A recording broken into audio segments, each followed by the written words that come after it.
अस्सलाम वालेकुम प्यारे बच्चों, उम्मीद करता हूँ कि आप सब खैरियत से होंगे।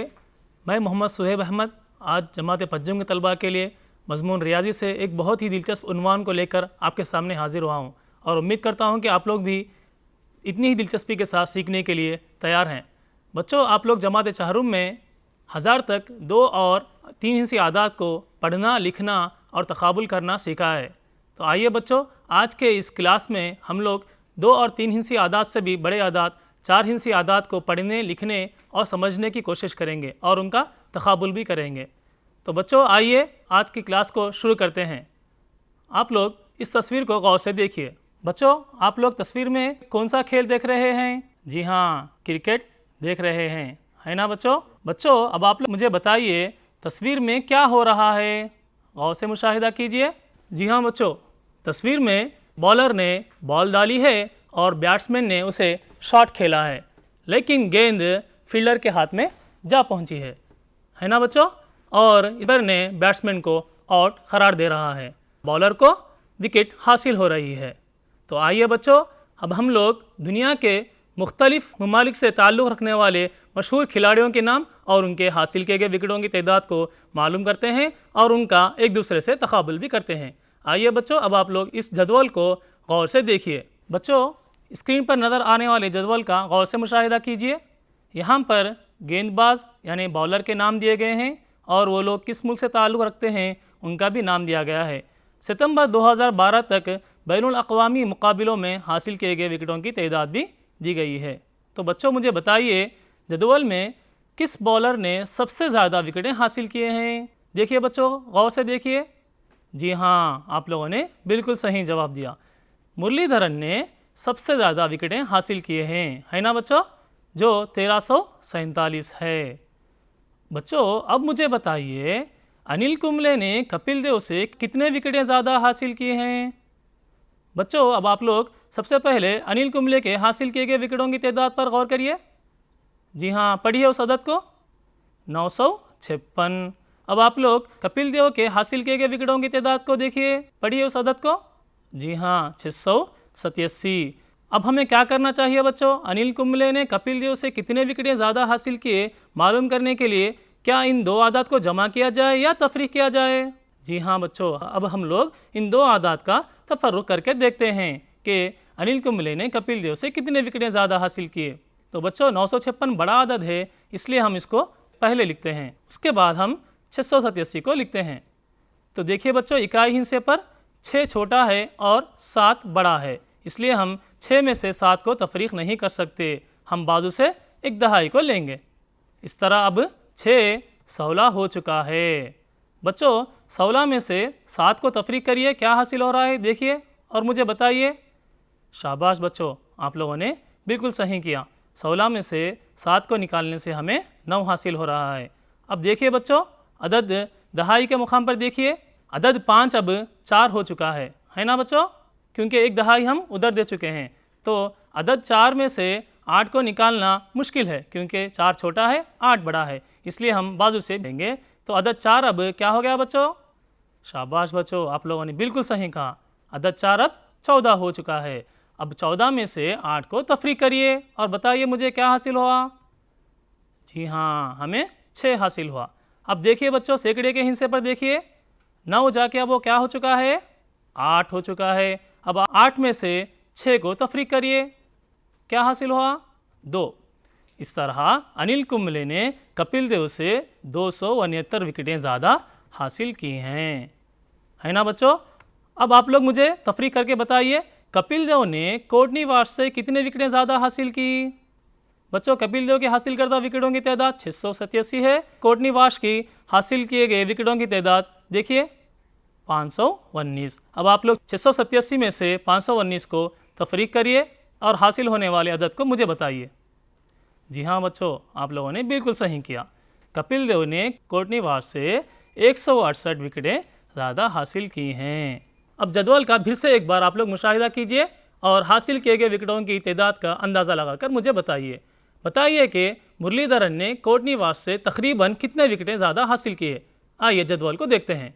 देखिए मुरलीधरन के हासिल किए गए विकेटों की तादाद को, जो है 1347, और कोर्टनी वाश के हासिल किए गए विकेटों की तादाद 519। लेकिन हम बिल्कुल सही अदाद मालूम नहीं कर रहे हैं, इसलिए हम 1347 को 1300 लेंगे, क्योंकि 1347 अदद 1300 के करीब पाया जाता है और कोर्टनी वाश के हासिल किए गए विकेटों की तादाद 519 है, जो अदद 500 के करीब पाया जाता है, इसलिए हम उसको 500 लेंगे।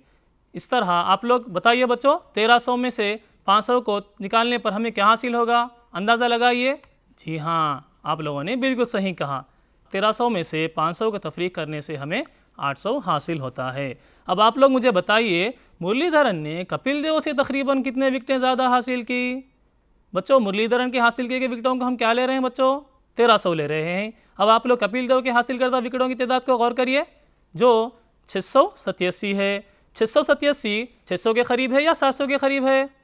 जी हाँ, 687 700 के करीब है, इसलिए हम 1300 में से 700 को तफरीक करके अंदाज़ा लगाने पर हमें हासिल हो रहा है, क्या हासिल हो रहा है, 600 हासिल हो रहा है। तो मुरलीधरन ने कपिल देव से तकरीबन 600 विकेटें ज़्यादा हासिल की हैं। अब आप लोग मुझे बताइए, मुरलीधरन को अनिल कुंबले के मुकाबले में तकरीबन कितने विकेटें ज़्यादा हासिल हुए। बच्चों, मुरलीधरन के हासिल किए गए विकेटों की तादाद 1300। अब आप लोग अनिल कुंबले के हासिल किए गए विकेटों की तादाद को देखिए, क्या है मुझे बताइए, अदद को पढ़िए। जी हाँ, 956। बच्चों, 956 900 के करीब पाया जाता है या 1000 के करीब पाया जाता है। 950 के ऊपर हम कोई भी आदाद हो तो उसको हम 1000 ही समझेंगे, अगर 950 से कम हो तो हम उसको 900 लेते थे। ठीक है बच्चों, इस तरह 956 को हम 1000 लेंगे। तो इस तरह 1300 में से 1000 को तफरीक करने पर हमें क्या हासिल हो रहा है, 300 हासिल हो रहा है। तो मुरलीधरन को अनिल कुंबले के मुकाबले में तकरीबन 300 विकेटें ज़्यादा हासिल हुई। मुरलीधरन ने शेन वॉर्न से तकरीबन कितने विकेटें ज़्यादा हासिल की। बच्चों, मुरलीधरन के हासिल किए गए विकेटों की तादाद तो हम क्या ले रहे हैं, तकरीबन 1300 ले रहे हैं। अब शेन वॉर्न के हासिल किए गए विकेटों की तादाद को देखिए, क्या है बच्चों, 1001, जो 1000 के करीब है ना बच्चों। इसलिए हम 1300 में से 1000 को निकाल कर अंदाज़ा लगाएंगे कि मुरलीधरन ने शेन वॉर्न से तकरीबन कितने विकेटें ज़्यादा हासिल किए।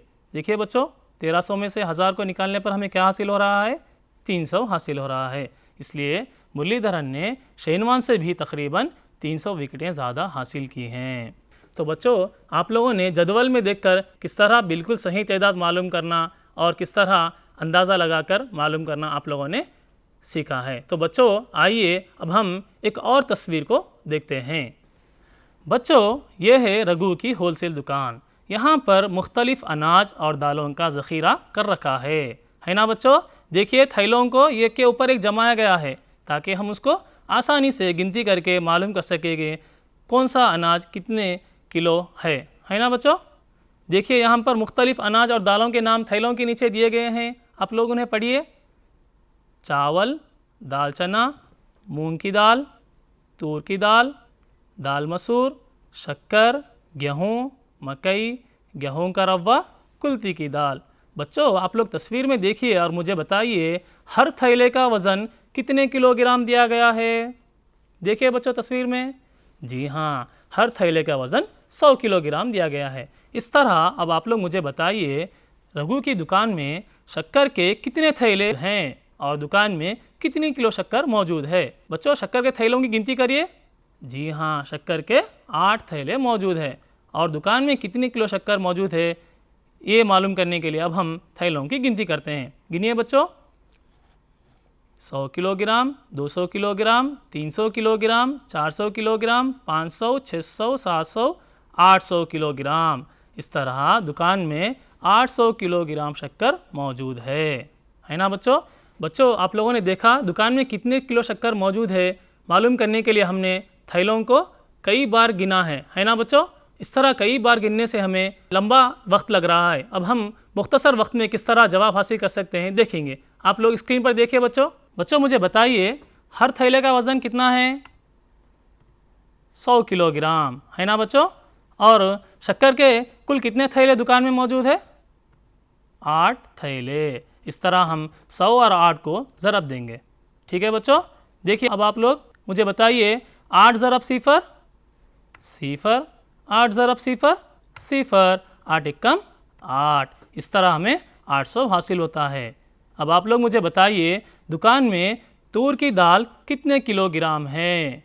तो बच्चों देखिए तूर की दाल के थैलों की गिनती करिए और मुझे बताइए कितने थैले दुकान में मौजूद है। जी हाँ, तूर की दाल के 10 थैले मौजूद है और हर थैले का वज़न 100 किलोग्राम है। इस तरह हम 10 ज़रब 100 करके भी मालूम कर सकते हैं या थैलों की गिनती करके भी मालूम कर सकते हैं। आप लोग मुझे बताइए बच्चों तूर की दाल कितने किलोग्राम मौजूद है। जी हाँ, 10 थैले यानी 1000 किलोग्राम मौजूद है। दुकान में तूर की दाल 1000 किलोग्राम है ना बच्चों। अब आप लोग मुझे बताइए कौन सी दो अशिया का वज़न 1000 किलोग्राम से कम है। बच्चों अब हम लोग क्या करना चाहिए, ऐसे दो अशिया का वज़न मालूम करना चाहिए जिनको जमा करने से हमें 1000 किलोग्राम से भी कम हासिल हो। तो देखिए बच्चों आप लोग गेहूं के रवा के थैलों की गिनती करिए। गेहूं का रवा के थैले कितने थैले हैं। जी हाँ, 5 थैले हैं यानी कितने किलोग्राम, 500 किलोग्राम। अब आप लोग कुल्थी की दाल के थैलों की गिनती करिए, कितने थैले हैं, 4 थैले यानी 400 किलोग्राम। इस तरह 500 और 400 को जमा कीजिए बच्चों, बताइए मुझे क्या हासिल हुआ। 500 जमा 400 900। 900 1000 से कम है या ज़्यादा है। जी हाँ, 900 किलोग्राम 1000 किलोग्राम से कम है। इसलिए गेहूं का रवा और कुल्थी की दाल का वज़न 1000 किलोग्राम से कम है। बच्चों बताइए मुझे कौन सी दो अशिया का वज़न 1000 किलोग्राम के मसावी है। यानी हम अगर दो अशिया का वज़न को जमा करेंगे तो वो 1000 किलोग्राम के बराबर होना चाहिए। देखिए बच्चों मकई के थैलों की गिनती करिए, कितने थैले हैं, 6 थैले हैं। 6 थैले यानी कितने किलोग्राम, 600 किलोग्राम। अब आप लोग कुल्थी की दाल के थैलों की गिनती करिए, 4 थैले, कितने किलोग्राम, 4 थैले यानी हर थैले का वज़न 100 किलोग्राम। इस तरह 4 थैलों का 400 किलोग्राम। अब आप लोग 600 और 400 को जमा करिए, क्या हासिल हुआ। जी हाँ, 600 और 400 को जमा करने पर हमें 1000 हासिल होता है। इसलिए कौन सी दो अशिया का वज़न 1000 किलोग्राम के मसावी है, मकई और कुल्थी की दाल का वज़न 1000 किलोग्राम के मसावी है। अब आप लोग मुझे बताइए किन अशिया का वज़न 1000 किलोग्राम से ज़्यादा है। बच्चों आप लोग देखिए मूंग की दाल के थैलों की गिनती करके देखिए आप लोग कितने थैले हैं वहाँ पर, 11 थैले हैं। 11 थैले यानी कितने किलोग्राम, 1100 किलोग्राम। दाल चना के थैलों की गिनती करिए, कितने थैले हैं, 12 थैले। 12 थैले यानी कितने किलोग्राम, 1200 किलोग्राम। अब आप लोग चावल के थैलों की गिनती करिए, कितने थैले हैं, 13 थैले। 13 थैले यानी कितने किलोग्राम बच्चों, 1300 किलोग्राम। देखिए बच्चों 1100, 1200, 1300 1000 किलोग्राम से ज़्यादा है ना। इसलिए चावल, दाल चना, मूंग की दाल का वज़न 1000 किलोग्राम से ज़्यादा है। बच्चों आप लोगों ने रघु की होलसेल की दुकान में थैलों की गिनती करके कौन सा अनाज कितने किलोग्राम है और कौन सी दाल कितने किलोग्राम है मालूम किया है। बच्चों अब हम एक और तस्वीर को देखते हैं। आइए अब हम 100 आदाद पर मुश्तमिल जदवल को देखते हैं। बच्चों ये है 100 आदाद पर मुश्तमिल अददी जदवल। इसका आप लोग गौर से मुशाहिदा कीजिए। बच्चों आप लोग सब्ज़ रंग की तीर को देखिए, 1 से लेकर 10 की तरफ जा रही है। बच्चों इसको कहते हैं हम सफ़। ठीक है बच्चों, अब आप लोग गिनिए इस अददी जदवल में कितने सफ़ हैं। देखिए बच्चों 1 2 3 4 5 6 7 8 9 10 जुमला 10 सफ़ हैं। अब आप लोग इस जर्द रंग की तीर को देखिए जो 1 से 51 की तरफ बता रही है, इसे कहते हैं कालम, है ना बच्चों, इसे कहते हैं कालम। अब आप लोग मुझे बताइए अददी जदवल में कितने कालम हैं। देखिए 1 2 3 4 5 6 7 8 9 10। इस तरह अददी जदवल में जुमला 10 कालम हैं और 10 सफ़ हैं। बच्चों अब आप लोग मुझे बताइए हर सफ़ में कितने आदाद हैं। देखिए बच्चों सफ़ में आदाद की गिनती करिए, 1 2 3 4 5 6 7 8 9 10। हर सफ़ में कितने आदाद हैं, 10 आदाद हैं। अब आप लोग मुझे बताइए हर कालम में कितने आदाद हैं। देखिए बच्चों गिनती करिए, जी हाँ हर कालम में भी 10 आदाद हैं, है ना बच्चों। जी हाँ, अब आप लोग मुझे बताइए बच्चों किसी भी सफ़ में मौजूद 2 मुत्तसिला आदाद का फ़र्क कितना है। बच्चों आप लोग किसी भी सफ़ को लीजिए, 10 सफ़ है ना बच्चों जदवल में, किसी भी सफ़ को लीजिए और दो आदाद का फ़र्क मालूम करिए। देखिए बच्चों, मैं पहली सफ़ को लेता हूँ, दो में से एक को निकालता हूँ। दो और एक मुत्तसिल आदाद है ना बच्चों, हम दो में से एक को निकाल कर देखते हैं। दो में से एक को निकालने पर हमें क्या हासिल हो रहा है? एक हासिल हो रहा है। अब आप लोग देखिए दूसरी सफ़ में 12 में से 11 को निकालिए बच्चों, क्या हासिल हो रहा है? एक हासिल हो रहा है। अब आप लोग चौथी सफ़ में देखिए, 32 में से 31 को तफरीक करिए, क्या हासिल हो रहा है? एक हासिल हो रहा है। इस तरह किसी भी सफ़ में मौजूद दो मुत्तसिल आदाद का फ़र्क एक है। अब आप लोग किसी भी कॉलम में मौजूद दो मुत्तसिल आदाद का फ़र्क कितना है बताइए बच्चों। देखिए कॉलम में किसी भी दो मुत्तसिल आदाद का फ़र्क लीजिए। मैं अब 11 और 1 को लेता हूँ पहले कॉलम में, ठीक है बच्चों। 11 में से 1 को निकालिए। जी हाँ, हमें 11 में से 1 को निकालने पर हमें 10 हासिल हो रहा है। अब आप लोग दूसरे कॉलम में देखिए, 22 में से 12 को निकालिए, क्या हासिल हो रहा है आप लोगों को? जी हाँ, 10 हासिल हो रहा है। अब आप लोग तीसरे कॉलम में देखिए, 33 में से 23 को तफरीक करिए बच्चों, आप लोगों को क्या हासिल हो रहा है? 10 हासिल हो रहा है। इसलिए किसी भी कॉलम में मौजूद दो मुत्तसिल आदाद का फ़र्क कितना है बच्चों? 10 है।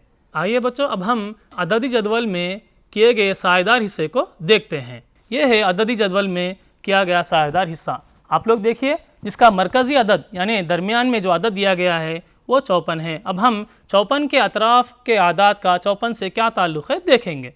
तो बच्चों देखिए, अदद 54 53 से एक ज़्यादा और 55 से एक कम है। अब आप लोग देखिए, अदद 54 44 से 10 ज़्यादा और 64 से 10 कम है।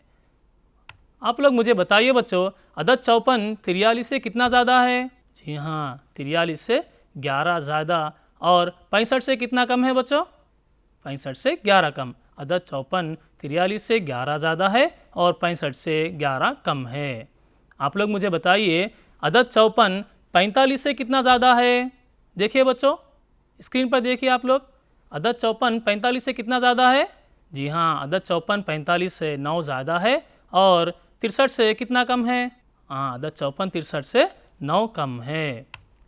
तो बच्चों, आप लोग भी अददी जदवल पर इस तरह किसी दूसरे हिस्से लीजिए और देखिए मरकज़ी अदद के अतराफ़ के आदाद से यही ताल्लुक़ है और ताल्लुक़ की बुनियाद पर नीचे दिए गए खानों को पुर कीजिए। ठीक है बच्चों। आइए बच्चों, अब हम बड़े आदाद का तक़ाबुल करके देखते हैं। बच्चों, ये है आयशा और वाजिद जो 0 ता 9 हिस्सों को इस्तेमाल करते हुए आदाद बना रहे हैं। बच्चों, जिस तरह आयशा और वाजिद 0 ता 9 हिस्सों को इस्तेमाल करते हुए बड़े आदाद बना रहे हैं, मोहम्मद इरफान और सालिहा बेगम भी 0 ता 9 हिस्सों को इस्तेमाल करते हुए बड़े आदाद बना रहे हैं और उन आदाद का तक़ाबुल करके भी देख रहे हैं कि किसका बनाया गया आदद बड़ा है और किसका बनाया गया आदद छोटा है। आइए बच्चों, अब हम इस वीडियो को गौर से देखते हैं।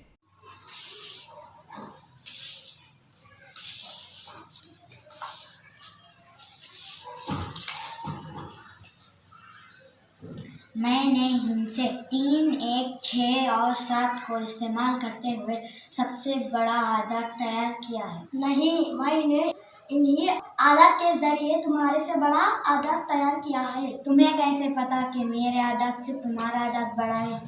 आओ समझाता हूँ। देखो सालिहा, 3671।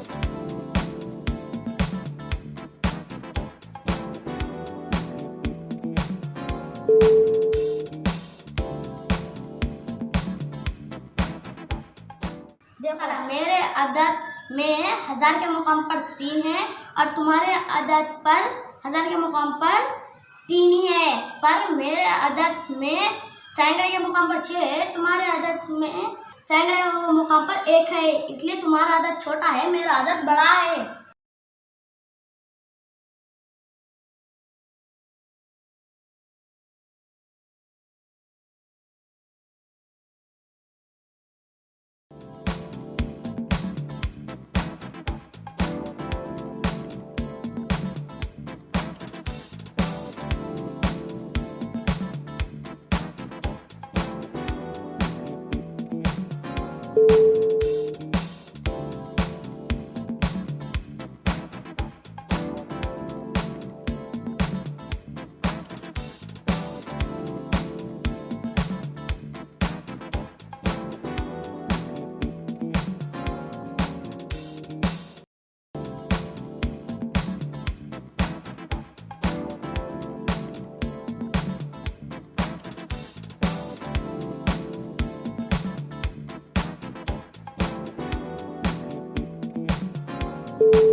तो बच्चों, आप लोगों ने वीडियो में देखा कि किस तरह इरफान और सालिहा 0 से 9 हिस्सों के लेकर आदात बनाए और अपने बनाए गए आदात का तकाबुल करके देखा कि किसका आदत बड़ा है। और आप लोगों ने यह भी देखा कि इरफान ने दिए गए हिस्सों को इस्तेमाल करते हुए मुमकिन 4 हिस्सी आदात बनाए हैं और बनाए गए आदात में सबसे बड़ा आदत और सबसे छोटा आदत के अतराफ दायरा भी बनाया है। आइए अब हम एक और बार मुशाहिदा करते हैं इरफान के बनाए गए आदात का। देखिए बच्चों, इरफान ने हिंसे 3, 6, 7, 1 के इस्तेमाल से 24 मुमकिन आदात लिखे हैं, है ना बच्चों। देखिए बच्चों, अब आप लोग मुझे बताइए इन आदात में सबसे बड़ा आदत कौन सा है। तो बच्चों, सबसे बड़ा आदत जानने के लिए सबसे पहले हम 1000 के मुकाम को देखेंगे कि कौन से आदत में 1000 के मुकाम पर सबसे बड़ा आदत मौजूद है। आप लोगों को स्क्रीन पर देखने पर मालूम होगा कि सबसे आखिरी कॉलम में जो आदात दिए गए हैं, इन आदात में 1000 के मुकाम पर सबसे बड़ा आदत मौजूद है। देखिए बच्चों, लेकिन तमाम आदात में आखिरी कॉलम के तमाम आदात में 1000 के मुकाम पर 7 है। तो इसलिए हम क्या करेंगे बच्चों, बड़ा आदत मालूम करने के लिए अब हम सैकड़े के मुकाम पर गौर करते हैं। देखिए बच्चों, सैकड़े के मुकाम पर सबसे ज़्यादा बड़ा आदत कहाँ पर है। तो हमें मालूम होता है कि नीचे के 2 आदात में सैकड़े के मुकाम पर 6 है ना बच्चों। लेकिन 2 आदात में से हमें सबसे बड़ा आदत मालूम करना है, इसलिए हम अब दहाई के मुकाम पर गौर करते हैं। देखिए बच्चों, इन 2 आदात में दहाई के मुकाम पर गौर करिए। देखिए बच्चों, 7613 में दहाई के मुकाम पर 1 है और 7631 में दहाई के मुकाम पर 3 है। इसलिए दिए गए आदात में सबसे बड़ा आदत 7631 है। बच्चों, इसी तरह आप लोग मुझे बताइए सबसे छोटा आदत कौन सा है।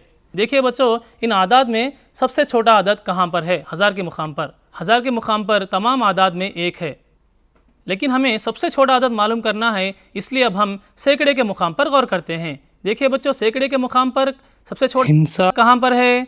तो हमें यहाँ पर इन 2 आदात में सैकड़े के मुकाम पर हमें 3 दिख रहा है ना बच्चों। लेकिन इन 2 आदात में से भी हमें सबसे छोटा आदत मालूम करना है, इसलिए हम उसके बाद के मुकाम को देखते हैं। तो बच्चों देखिए, 1376 में दहाई के मुकाम पर 7 है, 1367 में दहाई के मुकाम पर 6 है। इसीलिए दिए गए आदात में सबसे छोटा आदत 1367 है ना बच्चों।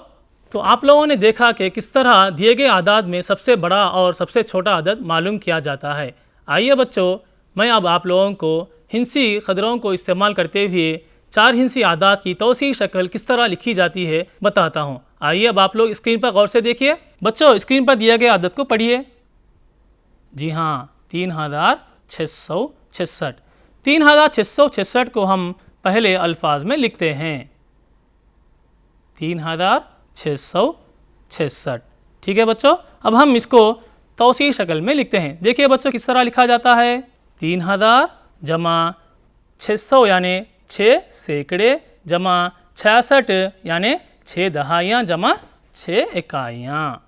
अब हम इसको आदाद में लिखकर देखते हैं। देखिए बच्चों, स्क्रीन पर देखिए, 3000 यानी 3000 जमा 6 सैकड़े यानी 600 जमा 6 दहाइयाँ यानी 60 जमा 6 इकाइयाँ यानी 6।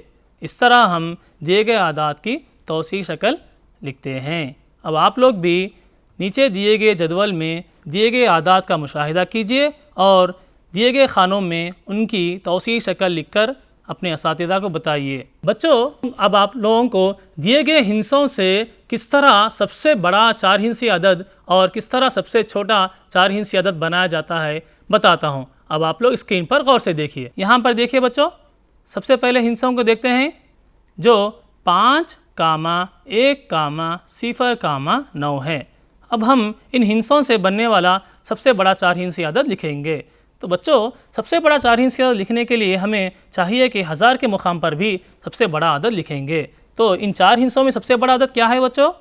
9। इसलिए 1000 के मुकाम पर 9 रखिए। उसके बाद बताइए बच्चों, सैकड़े के मुकाम पर बड़ा अदद रखने के लिए बाकी 3 आदाद में सबसे बड़ा अदद कौन सा है? 5, 1, 0 में सबसे बड़ा अदद कौन सा है? 5। 5 को सैकड़े के मुकाम पर रखेंगे। अब बाकी 2 आदाद 1, 0 में सबसे बड़ा अदद कौन सा है बच्चों? 1 है। इसलिए हम उसको दहाई के मुकाम पर रखेंगे और 0 को इकाई के मुकाम पर रखेंगे। इस तरह दिए गए हिस्से 5, 1, 0, 9 से बनने वाला सबसे बड़ा 4 हिस्सी अदद क्या है बच्चों? पढ़िए आप लोग, 9510 है।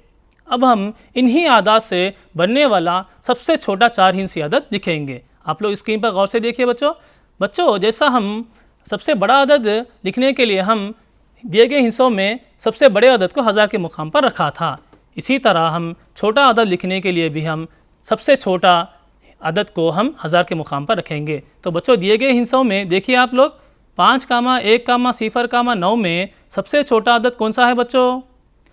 जी हाँ, 0 है ना बच्चों? जी हाँ, 0 है। लेकिन हम 0 को 1000 के मुकाम पर रखेंगे तो वो क्या होगा बच्चों? 3 हिस्सी अदद बनेगा। हमें क्या कहा गया है? 4 हिस्सी अदद लिखने के लिए कहा गया है। इसलिए हम 0 को इस्तेमाल नहीं करेंगे, बल्कि 0 के बाद सबसे छोटा अदद कौन सा है देखेंगे। देखिए बच्चों, यहाँ पर दिए गए हिस्सों में 0 के बाद हमें 1 मिलता है, तो 1000 के मुकाम पर 1 रखेंगे और सैकड़े के मुकाम पर 0 रखेंगे। अब हम दहाई के मुकाम पर बचे 2 आदाद में से देखेंगे कौन सा छोटा अदद है। तो देखिए बच्चों, 5 और 9 में छोटा अदद कौन सा है? 5 है ना बच्चों? उसको दहाई के मुकाम पर रखेंगे और इकाई के मुकाम पर 9 का रखेंगे। इस तरह दिए गए हिस्से 5, 1, 0, 9 से बनने वाला सबसे छोटा 4 हिस्सी अदद 1059 है। तो बच्चों, आप लोग भी नीचे दिए गए हिस्सों को इस्तेमाल करते हुए सबसे बड़ा 4 हिस्सी अदद और सबसे छोटा 4 हिस्सी अदद को लिखिए और अपने असातिज़ा को बताइए। बच्चों, आइए चलते हैं एक और मश्क की तरफ। बच्चों, अब हम लोग दिए गए आदाद में ख़त कशीदा हिस्से की मुकामी कीमत को मालूम करके उन पर दायरा बनाते हैं। आइए बच्चों, स्क्रीन पर देखिए। बच्चों, स्क्रीन पर सबसे पहले एक अदद दिया गया है, देखिए उस अदद को पढ़िए बच्चों, 8999। 8999 में किस हिस्से के नीचे ख़त कशीदा किया गया है? जी हाँ, 9 के नीचे ख़त कशीदा किया गया है। और वो 9 किस मुकाम पर है बच्चों? इकाई के मुकाम पर है, दहाई के मुकाम पर है या सैकड़े के मुकाम पर है? जी हाँ, वो सैकड़े के मुकाम पर है। 9 सैकड़े यानी कितने बच्चों? 900। अब आप लोग देखिए, बाजू में दिए गए आदाद में 900 कहाँ पर है निशानदही कीजिए और उस पर दायरा बनाइए। बच्चों, आप लोगों ने आज के इस क्लास में 4 हिस्सी आदाद को किस तरह पढ़ा जाता है, लिखा जाता है, आप लोगों ने देखा है और जमा तफरी करके भी आप लोगों ने तकाबुल करके भी देखा है। आप लोग दिए गए 4 हिस्सी आदाद में सबसे बड़ा अदद सबसे छोटा अदद को किस तरह मालूम किया जाता है भी सीखा है और आप लोगों ने दिए गए 4 हिस्सी आदाद को तौसीक शक्ल में लिखना भी सीखा है और आप लोगों ने दिए गए आदाद में ख़त कशीदा किए गए हिस्से की मुकामी कीमत को किस तरह मालूम किया जाता है भी सीखा है। तो बच्चों, आज के उन्वान को हम यहीं पर ख़त्म करते हैं। मिलते हैं एक और उन्वान के साथ अगली क्लास में। तब तक के लिए अल्लाह हाफिज़।